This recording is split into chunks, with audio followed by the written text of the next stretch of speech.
Base di man mawagtsal kanoy mag-unboxing ako pan regalo from abroad, and then wag niyo na rin pansinin na pambabaliba ako dyan na hindi niyo naririnig kasi nagsisismisan kami ng kaibigan ko. And alam nyo guys, first time na na-open ko ito and akala ko talaga ginto yung laman niya, pero pagkabukas ko talaga is totoo naman. Ang laman niya talaga is ginto pero chocolate lang. Charot. Not too bad mga babatayan. Kasi alam nyo guys, sobrang sarap talaga ng chocolate sa ibang bansa. Iba talaga ang chocolate dito sa doon. Saka marunong tayo makontento kung ano yung regalo sa atin dahil buti nga binigyan pa tayo.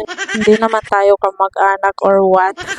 And syempre, isa sa mga request ko sa kanya na dalhan niya ako ng Indomie. Dahil alam nyo guys, si Hanan, pinaglihi ko talaga siya ng luto sa ibang bansa. And isa doon ang pinaghahanap ko talaga nung buntis ako ng Indomie. Pero iba talaga ang Indomie dito. Parang expire.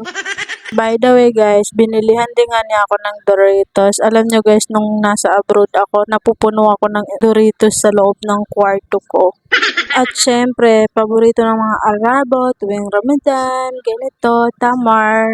And bihira na lang natin makain dito sa Pilipinas to dahil sobrang mahal kung bibili tayo. Isa pa guys, dito talaga ako nagulat sa isang regalo na dito. Hindi nga ako nakatingin pero pagkatingin ko, bag pala. Ang mahal kaya ng mga bag dun sa ibang bansa. Tapos pagdating na dito, umaabot ng nasa 500 to 600, lalo na pag original talaga siya.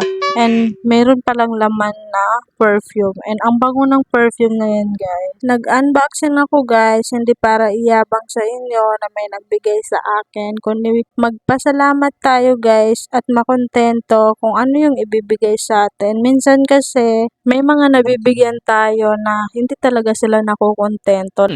Lalo na pag galing tayo sa ibang bansa. Minsan na inanggaan ka ba to, balibagang kanimpon sa may isip ko anang niyabi na kuwanin, niyabi nete, niyabi ng ganyan, kang asong eh.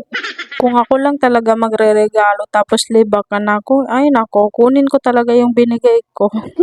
Binigyan na nga lang, hindi pa makontento. Samantala, nung umalis ka, hindi ka man lang binigyan ng pambaon. Dala-dalawang kanimpon, sa tingin muli naman yan, meta Arabo, ata na Arabo. Nunta ka, minuli ako na niya ako kinoma, nangalaw sa pasalubong. Promise, maraming nakaranas ng ganyan. Mag-hi nga lang kayo kung sino nakaranas dyan.